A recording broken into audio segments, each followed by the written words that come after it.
Alrighty. I thought since I had some time, since I misjudged an interview I was doing with a gentleman, legendary Mana, over at, well, I'll be doing, I'll link that in the description below. I'm going to be doing a live interview here within an hour, so I'm already set up to do live streams. I thought I might as well do a Market Monday live. So, yeah. Any questions about the state of the market are welcome in the chat for all those of you who are looking at this after this comes out on the YouTube channel.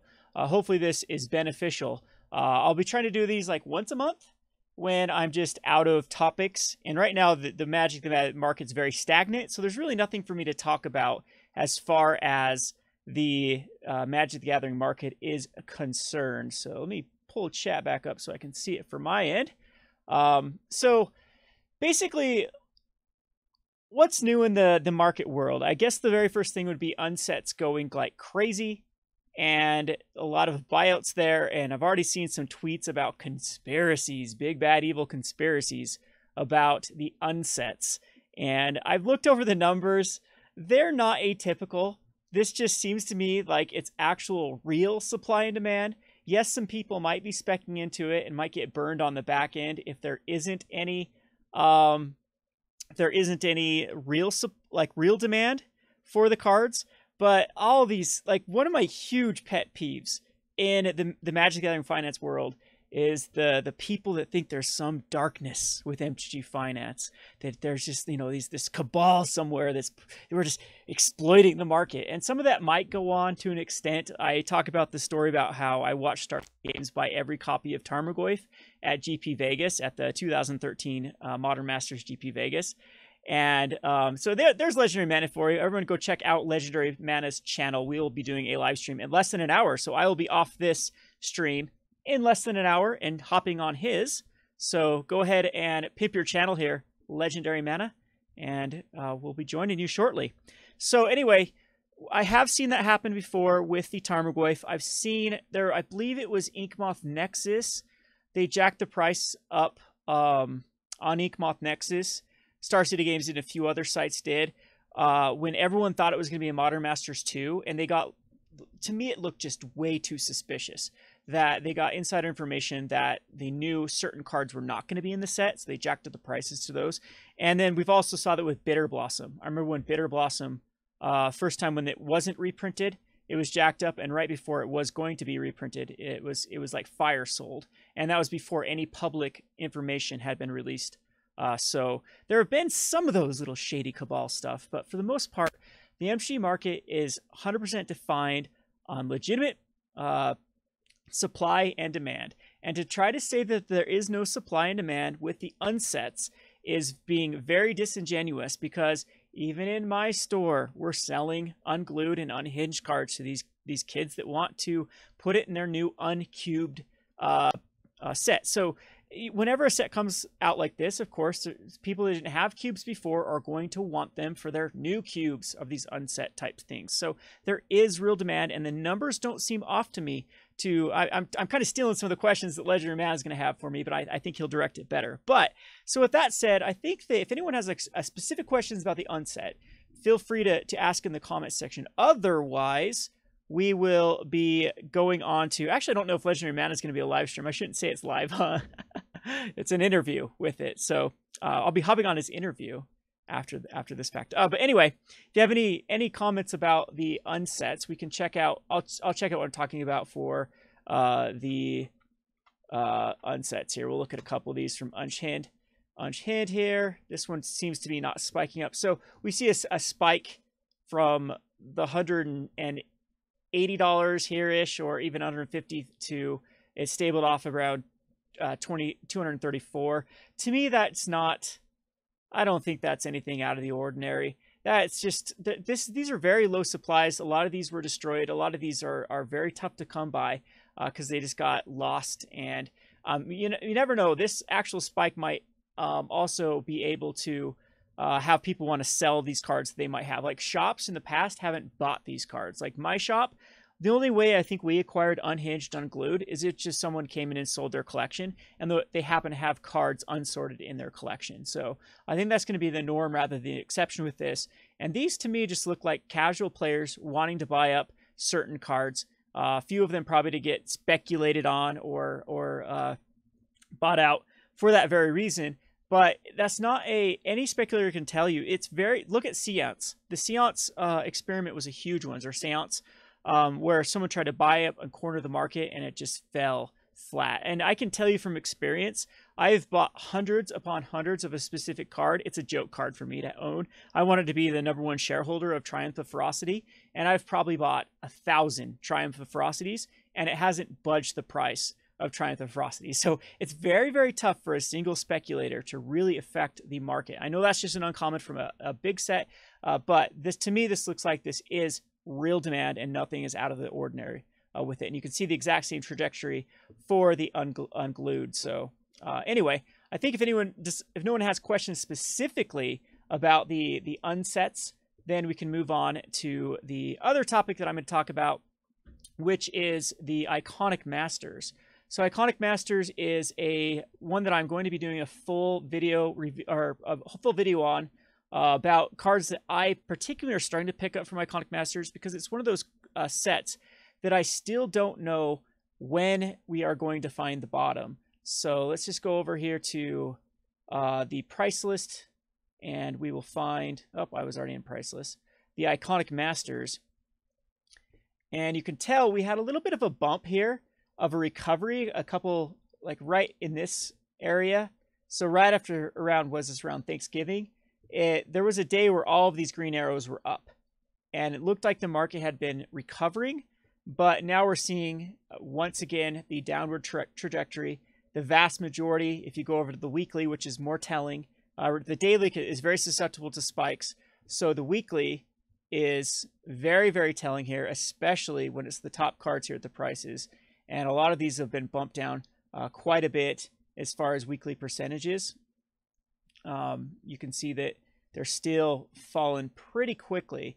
So the whole discussion is where do we think the bottom is for Iconic Masters? Because this is a set I do want to get in on when we can find the bottom for Iconic Masters. As far as I know, my distributors dumped the price again from Iconic Masters. So first, distributors sell, I would say, anywhere from 2 to 5 to 10% higher than WotC directly sells us sets. So for example, booster boxes I get from Wizards it ends up being around $76, and the vast majority of distributors will sell them to the stores for around $83 until you start to build a rapport with those stores. One of my vendors we've got a great deal with, we're getting them for like $77, $78 for specific boxes.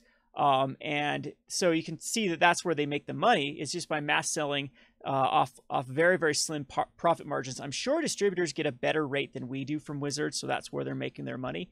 But so Iconic Masters, for example, started off, I think, around the 140-ish. I could get it directly from distributors.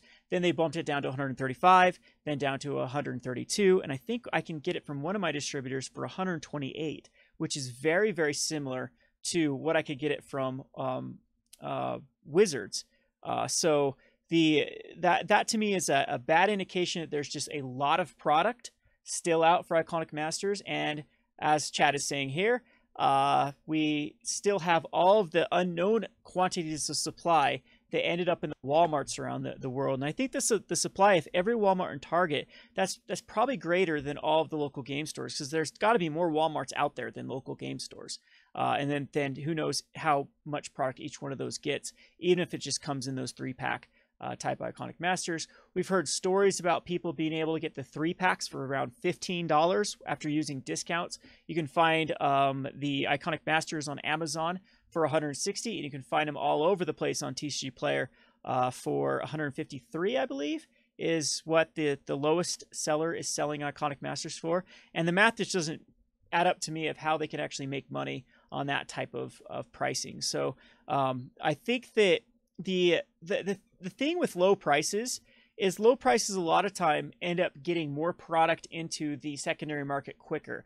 Because when you see sets that are very, very sought after, like Modern Masters 3 and Modern Masters 2 to a point, and Modern Masters 1 especially, is a lot of people hoarded those as sealed product and those weren't open then. Those are people that were sitting on sealed product and then waiting for the prices to go up and then selling. So it was a very slow entrance into the market, and so the prices acted accordingly. Whereas this one, it just seems like everyone is basically fire selling this, trying to recoup their money in this, this Q4 dash to try to get the Christmas sale, so they can hurry and turn it over so they can actually buy stuff that will sell at high profit margins, so that everyone can hit their their black, kind of like why they call it the Black Friday. It's the first part of the year where you actually go from the red to the black, as far as being profitable and not profitable for stores. So it's one of those things that I think that all this leading up is just going to add more product into the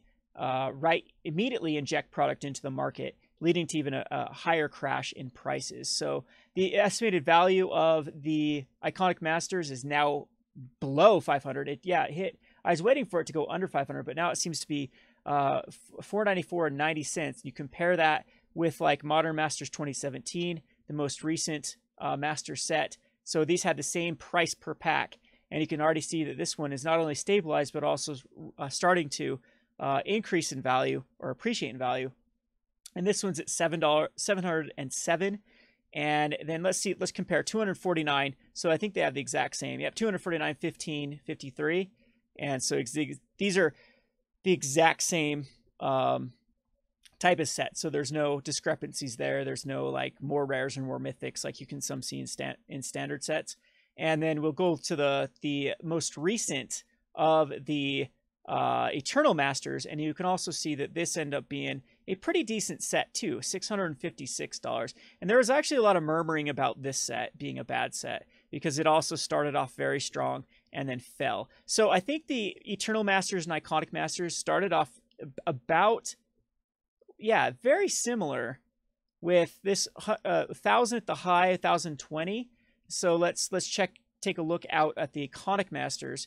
And Iconic Masters started out at once upon the high, exact same. So the value was there as far as on paper when they compared the sets and said, okay, let's find. I'm sure Wizards does this, but it just shows you the disconnect with Wizards. They're not very good with economics. That's the one thing that I've always been complaining about Wizards, especially, is as far as like community building, managing their competitive circuit, just even managing their social media accounts. Look how sad their YouTube account is, where why in the world isn't Magic the Gathering the largest Magic the Gathering channel? And how come they dirtle out at like 1,000 views on some of their videos? It's sad. With that, I mean, my conversion rate for how many views is pretty bad for how many. I've talked about my 28,000 subscribers is a little bit disingenuous just because I'm such an old channel that I've got a lot of people that have just made new accounts and things like that on YouTube that haven't unsubscribed their old accounts, or the old accounts haven't been deleted, that are still subscribed to my channel. So it inflates my channel. Whereas if you compare me to someone like MTG Mudsta or now Magic Aids or some of these newer channels, they definitely have a better subscriber per view ratio.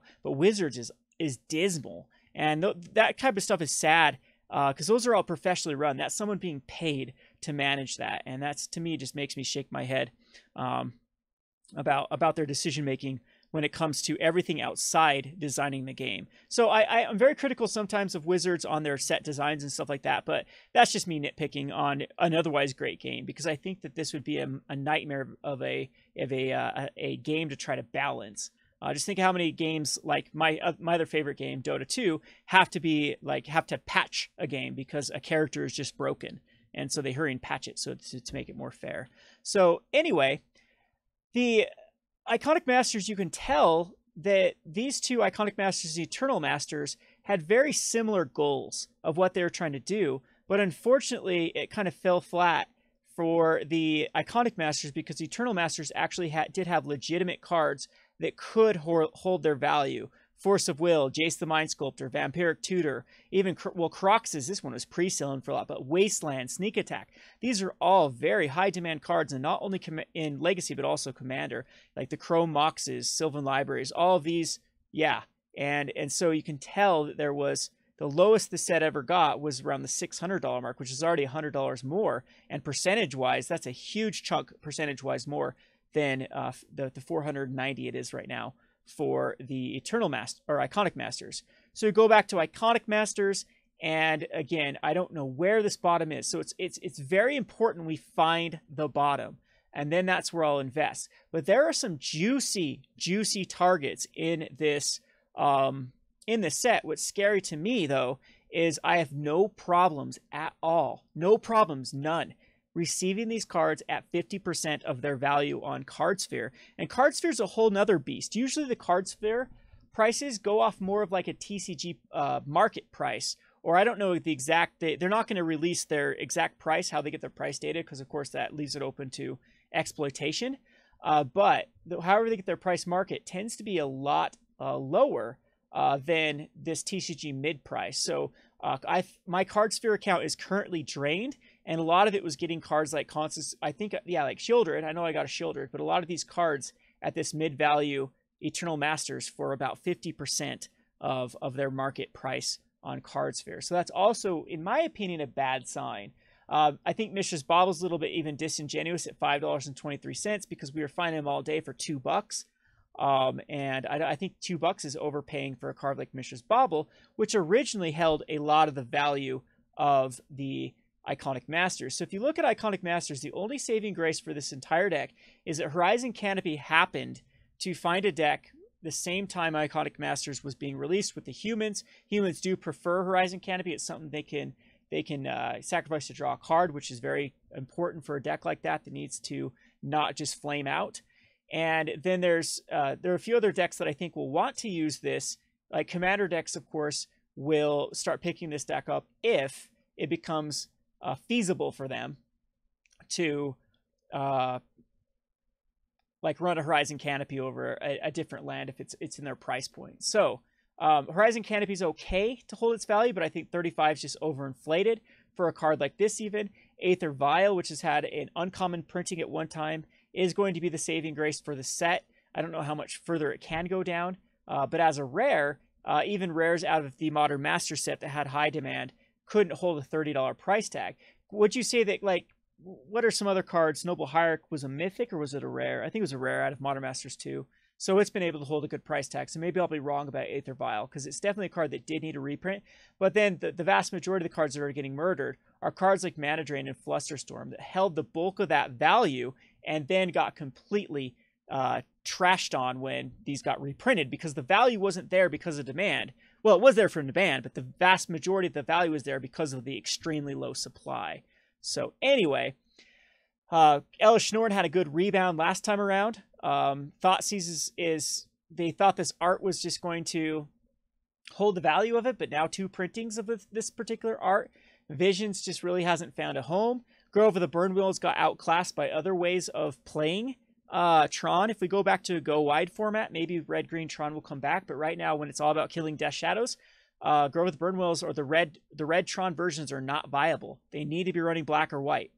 And then we've also seen Commander Favorites just get murdered here. So there's a lot of things not going right for Iconic Masters. So I'm going to try to catch up with your chat questions, as this is supposed to be a live, semi-live thing. So try to @ me if you have a question. It's so much easier for me to find the questions here. So yeah, we've been seeing a lot of these Amazon Prime 160 a box still, right? Has selling them at 120? Are you kidding me? You found them for 120 on Amazon? Oh, geez, yeah, that's crazy. Yeah, 160 is usually what I've been finding them on Amazon Prime. Oh, so you get alerts and then they come up. That is insane. These people are losing a lot of money on that, especially if they're giving free shipping. Of course, Prime, if you have a Prime membership. Have I seen the fails that the streams from GPs and PTs that WotC's saying were an esport? Or I've seen a lot of people having those MySport, like League of Legends came out with a little commercial like MySport, and then kind of going over the topic of esports. Esports, I think WotC can be an esport. It's just gonna be a niche because it's just there's not enough booms bangs like Dota, League of Legends has to do that. That's why I think it's a mistake Huge mistake for them to be trying to bank on Arena, because Arena is unproven. That is scary to me that they want to go out on a limb here and try to do this unproven model and throw all their eggs in one basket, because that is what they're doing. They are 100% banking on Arena. That all their their business decisions lately is Arena. That's all they care about at the moment. So anyway, all right. So any other at me, that's easier for me to find them. So MC Purple says there's terrible quality. We've had, most of our boxes have been pretty good, but I have seen some awful screenshots that people are showing on Twitter. So what does find the bottom mean? How do you mean what's the bottom? Okay, let me show you what the bottom is. This is a good indication of the bottom. Come over here to Eternal Masters. This is when you find a bottom in a set. It comes to here and then it flattens off, and then it doesn't go to it'll stay flat for quite a while. But this is what we call the investable range here. Eternal Masters is still very investable with the investable rates, other than I don't want to get too saying you should go out Eternal Masters, because we know that 25 is coming out, and God knows if they're going to put cards that were from Eternal Masters already in the 25, because Wizards is notorious of doing that, of throwing cards that, even if it's not a big card, look at Battle Rage Shaman, how many master sets that thing has been put in, or specific cards. We always joke about, Zach and I always joke about Tormenting Voice. Oh, Tormenting Voice is going to go in this set too. No, it's just it just seems that Wizard gets in these kind of, especially with the commander sets, they just reprint the same cards over and over and over. So Eternal Masters you might see some of these cards like Jace the Mind Sculptor get another printing in 25. So I'm not saying necessarily invest in Eternal Masters, and at this point I'm investing in any Magic cards unless I can get in them at super cheap, because I don't know the future of this game. It's incredibly scary at this point. But this is what you would say is the bottom of when a set, kind of the supply and demand finally meet each other, and the demand starts outstretching the supply. So there's the bottom. We're trying to find that with Iconic Masters, because man, some of these cards historically, comparing them to other sets that have come out, like even if they were printed in a standard set as a mythic, do you think that a card like, of course you'd have demand from the new standard though, so that's a bad example, but even has so much demand in EDH, you should be using EDH Rec as a huge tool to try to see the overall specific. All right, so I also do worry about EDH Rec. Wizards must be watching, because I swear the card that gets on the high list gets reprinted. So, and it creates kind of this little loop that happens because people are playing it because it's an option. So what do Wizards do? They reprint it because they think that everyone wants it, but the only reason everyone wants it is it's a cheap option. And so this is the 50% card to stay into the 50% mark. So what would Masters 25 to scrap? That's what I do. I like them to hold off and say, yeah, we wanted this set to happen, but let's just hold. But I'm sure it's already been printed. So if you guys are worried about the card quality, I'm sure this thing is already in print production. Second wave of Commander 17 shipped this week. Why did WotC do a second wave? But no, do not get me, Psychos in. Do not get me started on this topic. Wizards screwed us with Commander 26. They sent us off an email telling us completely out of stock, and they will be doing it, and then they did. We lost a lot of money on that. Refund customers were very angry, to the point that Zach and I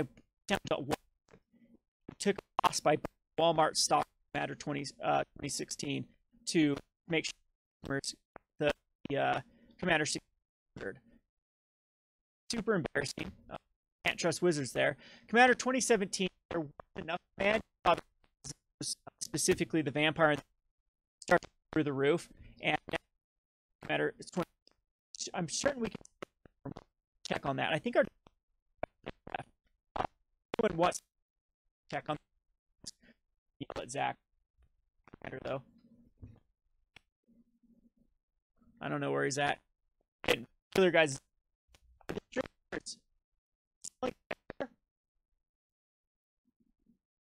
2017? Yeah, they are. Okay. Yeah, distributors still have plenty of it. Yeah, still have tons of it. Available from Wizards. and still available from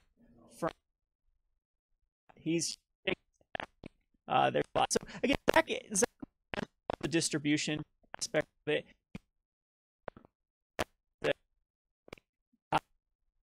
UPN he can. But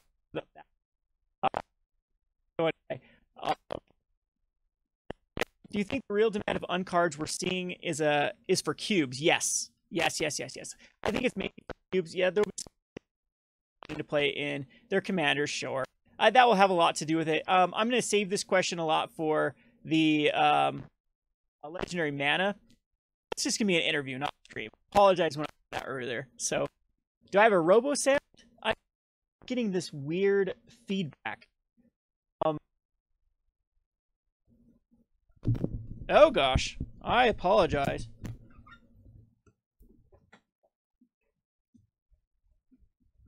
Let me know if this fixes it. If the robo sound's still going.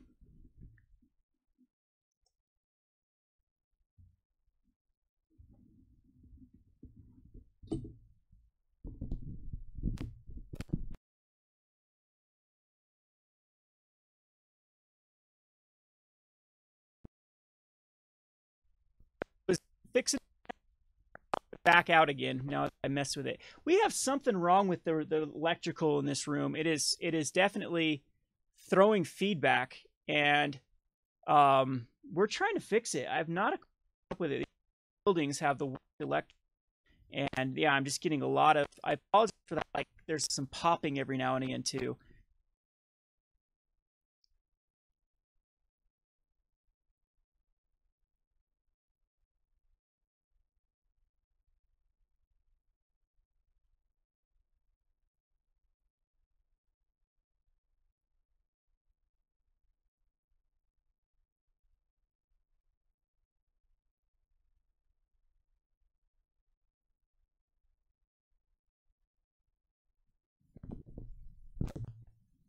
Um,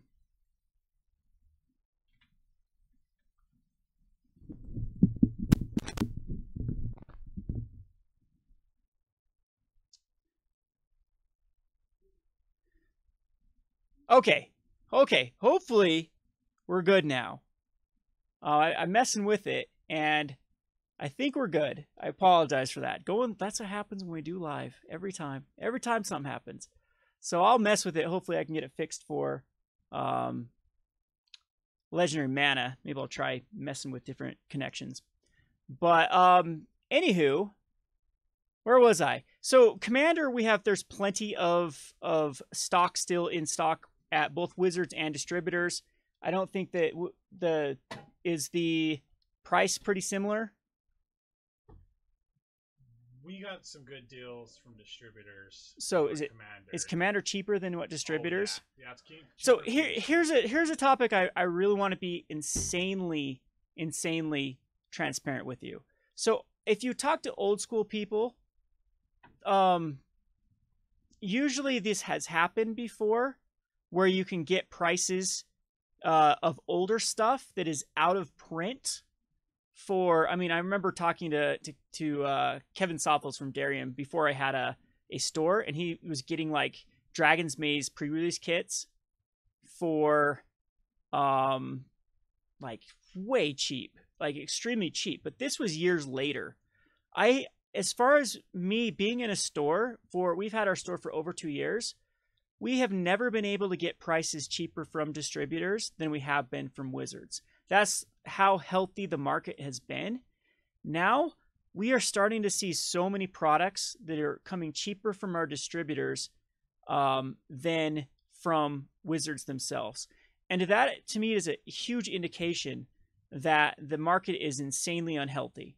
Because Distributors, that's where they get their profits from, is being able to buy from, unless Wizards is giving them like the go-ahead. I don't know exactly how those relationships work, but it's got to be some sort of I'd assume a profit margin system they have, not based on just sales. Like I don't think it works the same way as some, big box stores, for example. A lot of times they don't actually own the products they sell. They just act as salespeople for manufacturers. And so if something doesn't sell, like your grocery store, for example, a lot of the food at the grocery store, they don't actually own. They just act as a kind of a middleman for that food.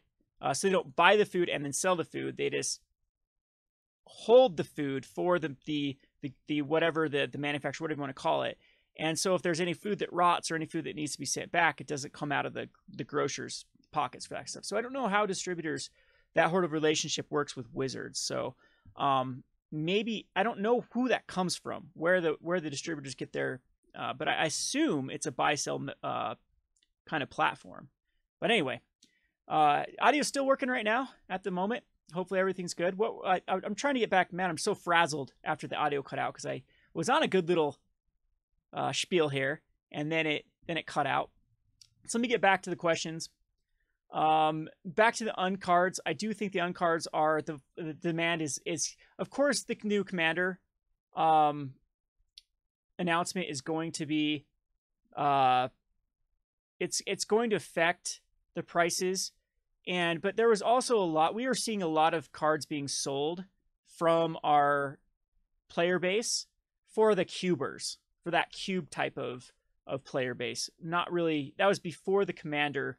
And if you actually looked at the trajectory here with the unsets, so let's go. I don't know why I keep searching for Red Hot Hottie. It's the only one that comes up because we keep wanting to share it with Wizards and be like, this is inappropriate for our shop. We're going to ban someone if they bring it into our shop. So sexist.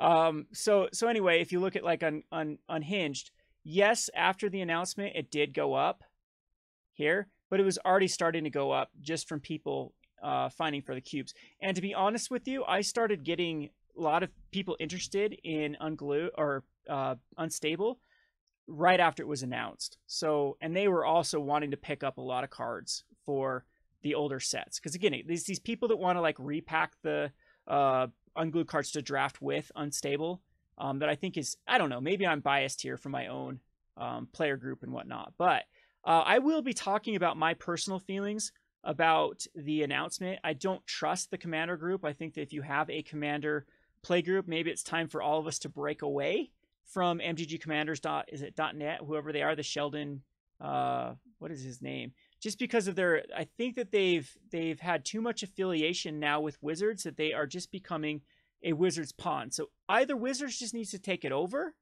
and then there won't be whatever, the mystery, I guess, will be gone of who controls what, or people just, I think, need to have their own. Maybe it's time to start their own, because we've lost our voices, I think, with the Commander. And I guess I can call myself a Commander player because I end up playing Commander probably more than I actually play other forms of the game at the moment. So just because that's what people want to play here, and I'm going to play whatever everyone else wants to play. Magic for me is a social thing, not really a competitive thing at the moment. And maybe I'll get back into competitive Magic one of these days. So Alessandro says, I'm under the idea that it's like a multi-level marketing, and WotC is the Herbalife, and the distributors are in local game stores, the agents. Well, not really, because we do have to, as local game stores, we have to buy the product and resell it. So we're actually like a very traditional form of business. I buy a product for a certain amount, and then I try to figure out the profits I can get. Of course, I'd like to stay at the MSRP, because the MSRP will at least guarantee a 45% margins, whereas a lot of times I have to sell way under it, and then the profit margins are dismal. So I don't know, it's a really, really tough industry to be in as a game store.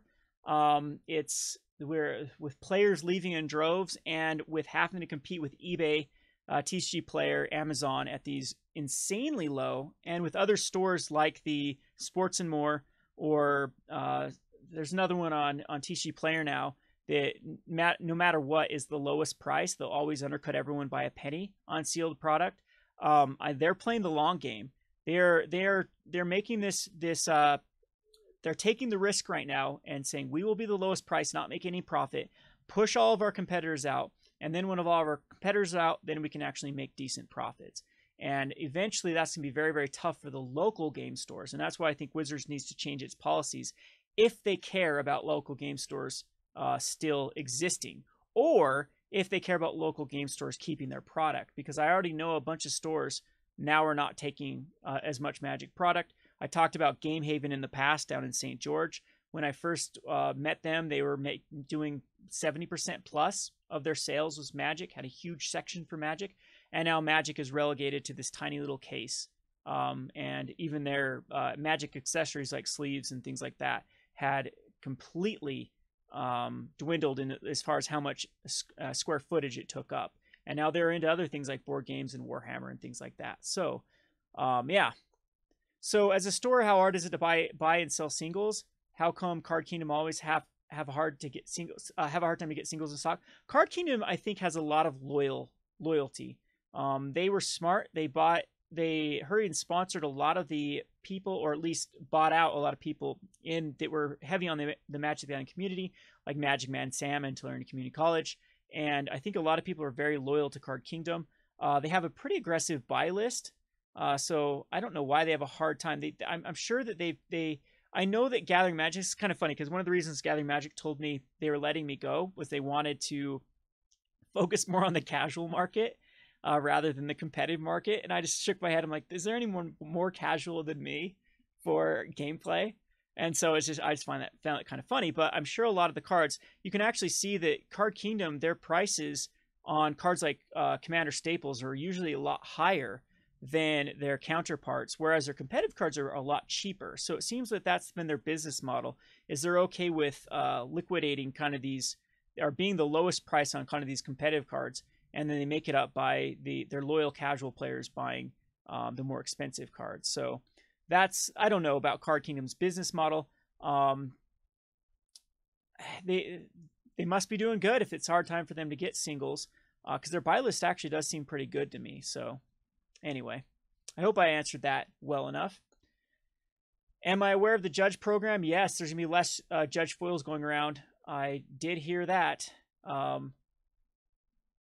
Yeah, it's because it gets into a really weird, as far as taxes are concerned and employees are concerned, gets into some very, very gray areas. Technically, if you're given anything as payment, you have to claim that on your taxes. So Judge is getting paid in the form of a $300, what used to be the $300 Mutavault, for example. That's not a Judge foil, is it? That's a good Gaia's Cradle. Is that a Judge foil? Anything like that. Technically, you're supposed to claim that as income for taxes, and you're supposed to put a value on it. Otherwise, because bartering is pretty much illegal in the United States. You can't barter for services. So everything needs to be converted into a monetary value, and then you have to claim it and pay for it on your taxes. So I think it's about time that all these regulations start hitting the MTG market, and I think that will make the perfect storm for a lot of this investment and stuff like that. We've had a lot of accusations lately in the market world about money laundering and people using Magic as just a way to wash money, because it's every other regulation is every other industry is very over-regulated for that, where people are really having to cross their T's and dot their I's and have a lot of scrutiny, whereas the hobby market is still ripe for a lot of money laundering or a lot of that sort of the people cheating systems here. So it's very, also, since Magic was able, that's why the counterfeiters got into Magic as well, because it's very easy to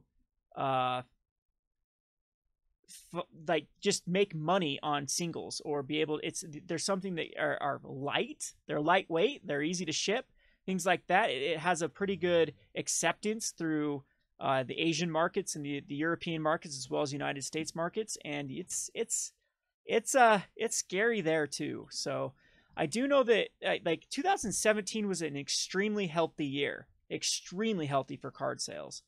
2018 though, it's just looking to me to be a bust.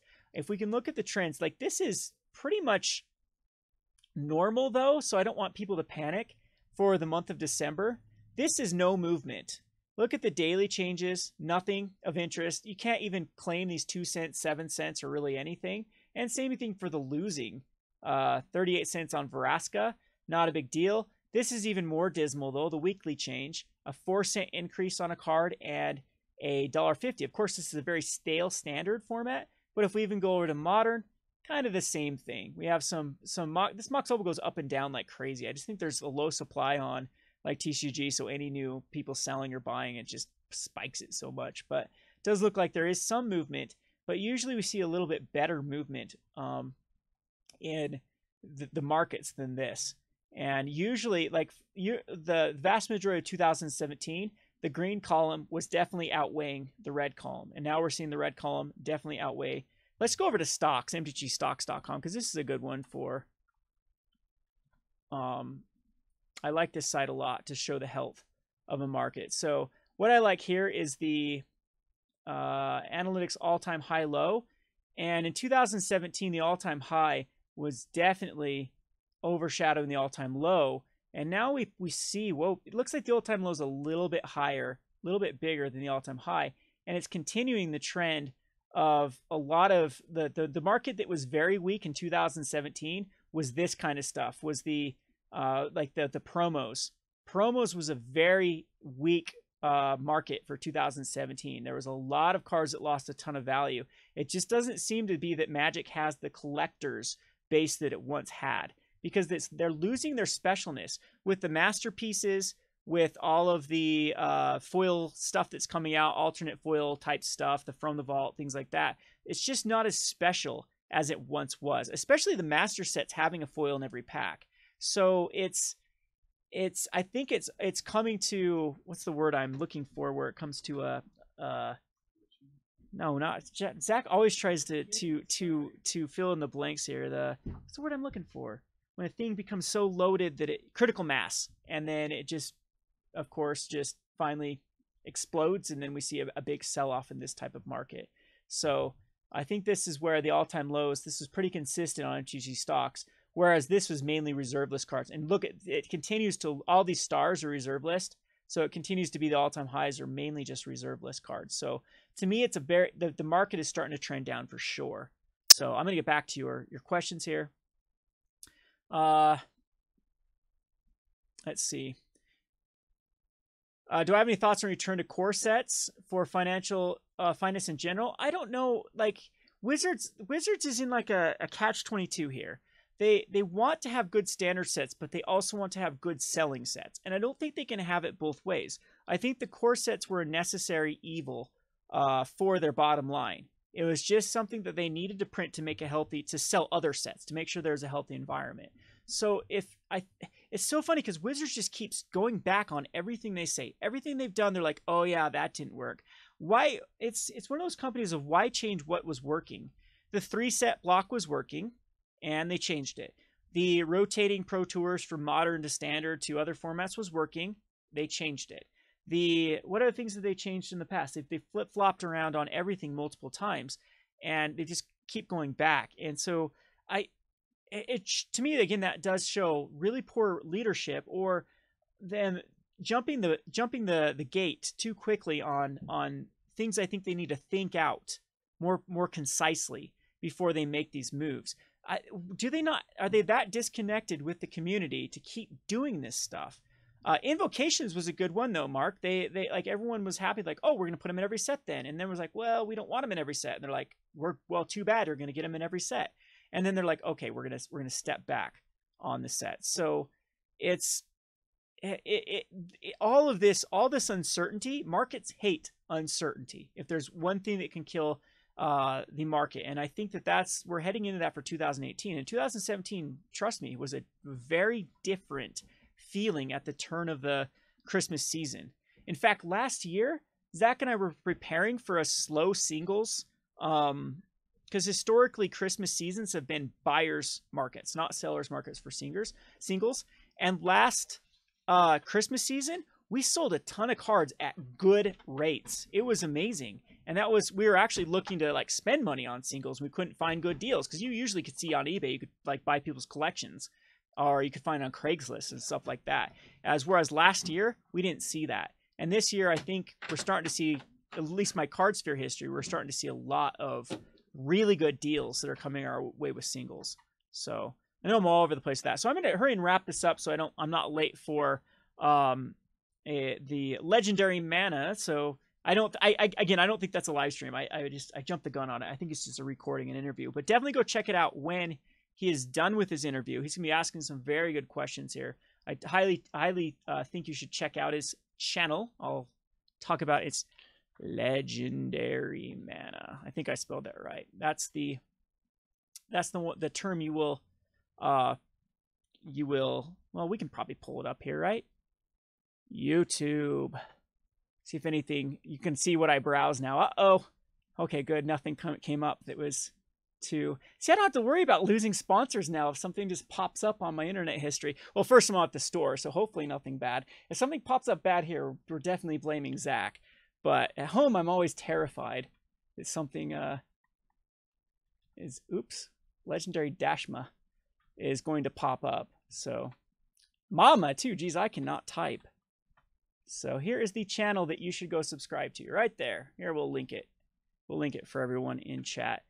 And I will be over there for a bit. But how do you guys like the market, this kind of live market? We'll probably try to do it once a week. I don't know if I'll replace Market Monday with this, but I do like your questions because I think this gets into some pretty good discussion.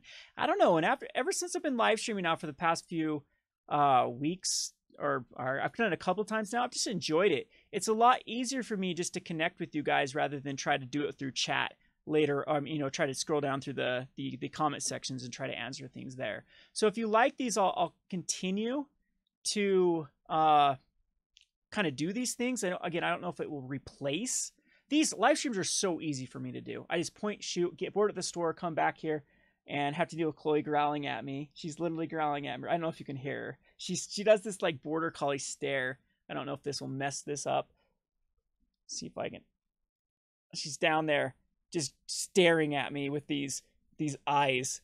The cow dogs are notorious for it when they want something. Just rrr. I don't know if you guys can hear it, but yeah, she's a pain. But anyway, I really like these type of interactions. I don't know.